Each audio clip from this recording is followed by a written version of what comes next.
Good evening. Welcome to the business meeting of Florence City Council. Please stand. We pray for the wisdom to make decisions that are beneficial to the people represented here. Empower us to speak honestly, reflect wisely, and vote with integrity. We seek your guidance tonight. Amen. We'll get used to it. I pledge Allegiance to the flag of the United States of America and to the republic for which it stands, one nation, under God, indivisible, with liberty and justice for all. Roll call, please. Miss Wingo? Here. Miss Chambers? Here. Mr. Nguyen? Here. Miss Whalen? Here. Mr. Osborne? Miss Cable? Here. Mayor, we have a quorum.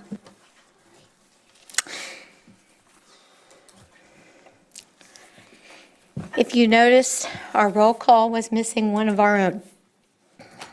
Mr. Osborne, David A. Osborne, passed away this past week. And if we could have a moment of silence in his honor.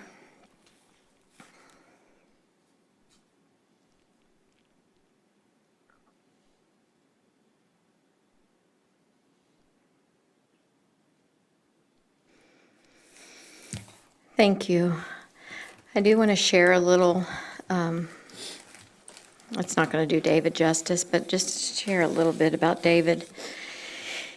It's with profound sadness I share the passing of our beloved council member, David A. Osborne. David's life was a testament to dedication, service, and love for the city of Florence. David was born and raised here in Florence, and his deep roots in our community shaped his lifelong commitment to serving others. He began his journey as a council member in 1976, serving until 1989, and then again from 1992 to this very year, 2025. His tenure on the Florence City Council spanned nearly 50 years, during which he played a pivotal role in shaping Florence's growth and character. David was just re-elected to council, and his determination to serve was so strong that he was released from the hospital to be sworn in, an incredible testament to his dedication to this city. David was a man who never met a stranger. To know him was to love him. His hearty laugh could brighten any room, and his grin could bring a smile to even the lowest of days. He had a unique way of making everyone feel valued and uplifted. His passion for Florence and his people was unmatched only by his devotion to honoring our veterans, as a proud U.S. Army veteran himself. David's faith was central to his life. He was a longtime member of First Church of Christ, which began in the basement of the Florence Historic Main Street Firehouse in the 1960s. David remained a faithful member throughout his life, and now he is rejoicing in his eternal home, having heard those beautiful words, "Well done, my good and faithful servant." Beyond his public service, David was a devoted husband to his sweetheart Pamela, a loving father to his 2 grown children, and a proud grandfather to 2 granddaughters. His family was his pride and joy, and we extend our deepest condolences to them during this time. David will be forever an integral part of Florence and of every person who was fortunate enough to know him. His contributions to our city are immeasurable, and his spirit will live on in the hearts of those he touched.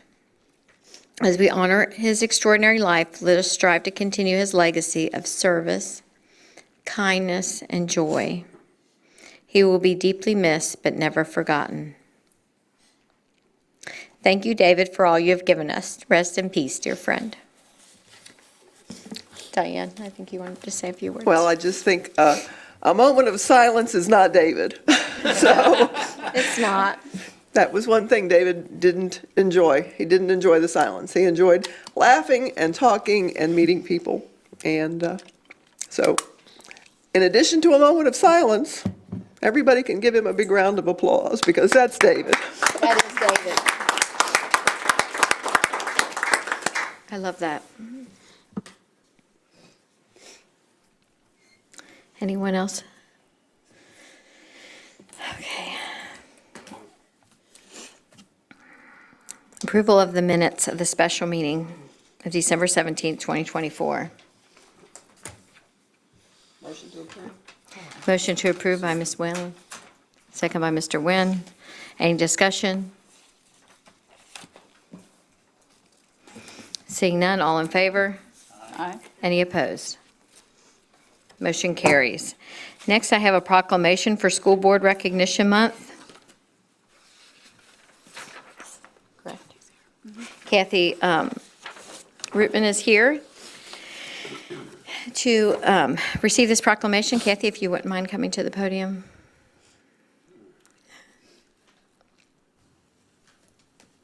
Whereas our community values a quality education as a vital step along the pathway to success for our children, and whereas Carolyn Hankins-Wolf, Julie Maddox, Jessie Parks, Cindy Young, and Karen Bird contribute greatly to this community through their service on the Boone County School Board of Education. And whereas school board members, in conjunction with Superintendent of Boone County Schools, Dr. Jeff Oswald, they are responsible for providing leadership that ensures a clear, shared vision of public education for their schools that set high standards for the education of all students and requires the effective and efficient operation of their districts. And whereas these decision makers are responsible for maintaining strong, effective budgetary oversight, high standards for employment, and a safe, well-managed set of school facilities, and whereas these board members elected to school board positions deserve recognition and thanks for their countless hours of volunteer service to public education and the students of our state as they serve our community with integrity, honor, and a commitment to our children's futures. Now therefore, be it proclaimed that I, Julie Aubuchon, Mayor of the City of Florence, and on behalf of the members of Florence City Council, do hereby proclaim January 2025 as School Board Recognition Month in the city, and honor of the members of the Boone County School Board of Education, and urge all citizens to join me in recognizing their dedication to mold an education system that meets the needs of both today's and tomorrow's students. Congratulations to the school board for all that they do. Thank you for all that you do, and thank you for recognizing our school board.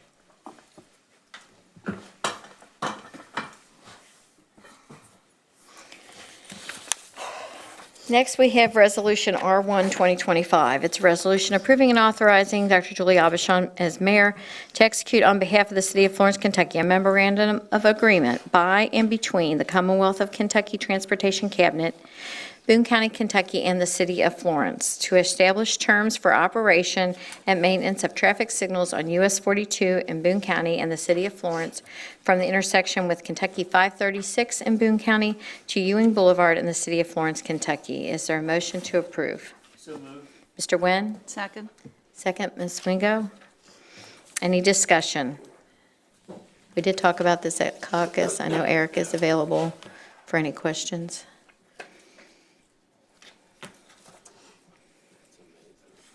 All right, seeing no discussion, roll call vote, please. Ms. Wingo? Yes. Ms. Chambers? Yes. Mr. Nguyen? Yes. Ms. Whalen? Yes. Ms. Cable? Yes. Mayor, motion passes 5-0.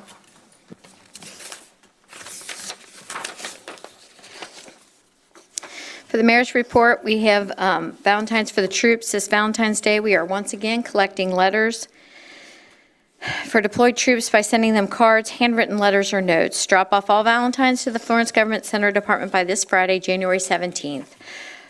For more information, contact the Administration Department at 859-647-8177. Florence Government Center will be closed next Monday, January 20th, 2025, in observance of Martin Luther King Jr. Day. Don't miss the Florence Parks Master Plan update next Tuesday, January 21st from 4 to 7 at the Florence Nature Park, 7200 Nature Park Drive. This is an open house style format. It'll be an excellent opportunity for people to drop in and learn about the park's master plan. And we will have our regularly scheduled council meeting at 6 p.m. here in council chambers. If you want to check out both, you can hit the open house early.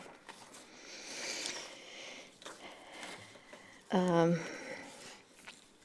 in the council members desire recognition? I'd like to say something if I could, real quick. Absolutely. First of all, Julie, great job. Saw you on TV a couple times. You did real good with the Valentines. And Chief, kudos to your crew for rescuing the lady on the lake.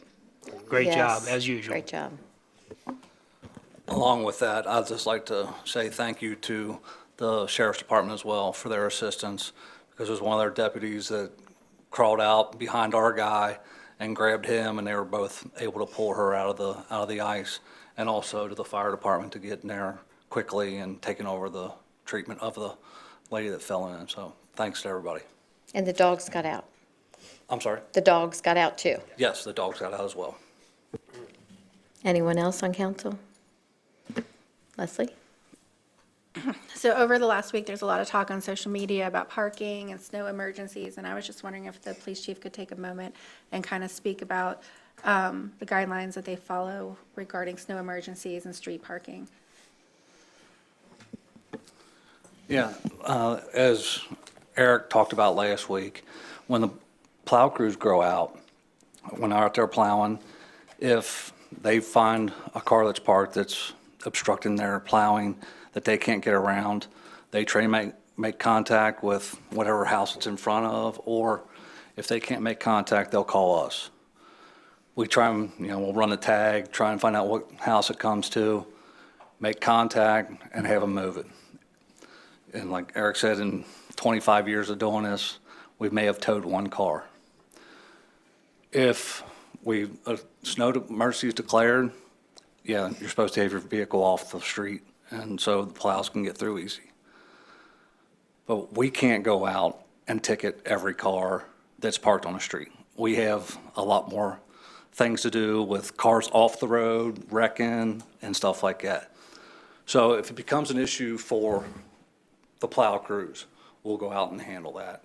And after that, if they're buried in from the plows, that's, so be it. They'll have to dig it out. But if we're there, we can write them a ticket for parking, and it's a $30 ticket. So I hope that answers your question, or? You definitely appreciate the response. I think that as a city, there's people living in the city that have different opinions on how that should be handled, whether it should be a more harsh enforcement or whether we should be more lenient. So I was just wondering what the balance is that we have found. I know that there's a couple of things that I hadn't thought about, like if you have your car parked on the street during a snow emergency and then it creates a giant pile, and then you move it, then the snow plow comes through, and then you could potentially block in someone's mailbox with that new pile of snow, and then there's a lot of people that rely on the things that are coming in their mailbox. It's just something I had never thought about before. So I think that I appreciate you just going over that, and then I think we did a really good job on the mayor's social media page of making people aware of the guidelines to follow. But hopefully we can keep moving in the best direction to keep everyone safe. Thank you, Leslie. Anyone else on council? Any department heads? Anyone in the audience?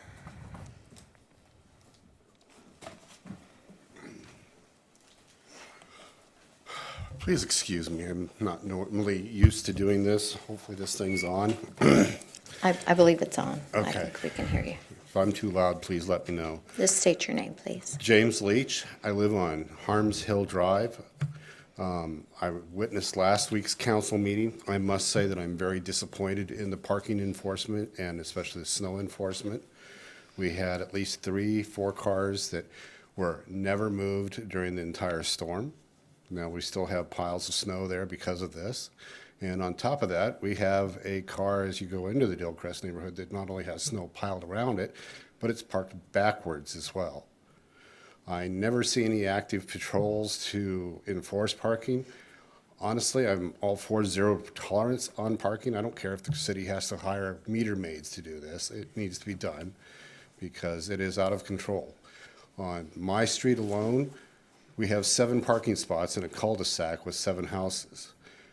6 of those parking spots are constantly taken by people that either have out-of-county cars or do have plenty of room in their own driveways to be able to park. And yet it's never enforced. The weekends are the worst. If I want parking for guests, I have to literally put my vehicles out in the street so I can take parking spots so I have room in my own driveway for people that come over to visit. I think this is getting a little ridiculous. I've lived there for almost 10 years now, and I have yet to see police cars come through unless they're called. I think there needs to be a more active policy when it comes to this, and I think it needs to be zero tolerance. That's what it comes down to. Thank you. Thank you. Anyone else? There is a need for an executive session, KRS 61.8101F, appointment, discipline, or dismissal of personnel. Is there a motion? So moved. Ms. Wingo, second by Ms. Whalen. All in favor? Aye. Any opposed? Motion carries. Council will retreat to the caucus room, and we do not anticipate any further business taking place following the closed session. We will return to this meeting to adjourn.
On the record, then you.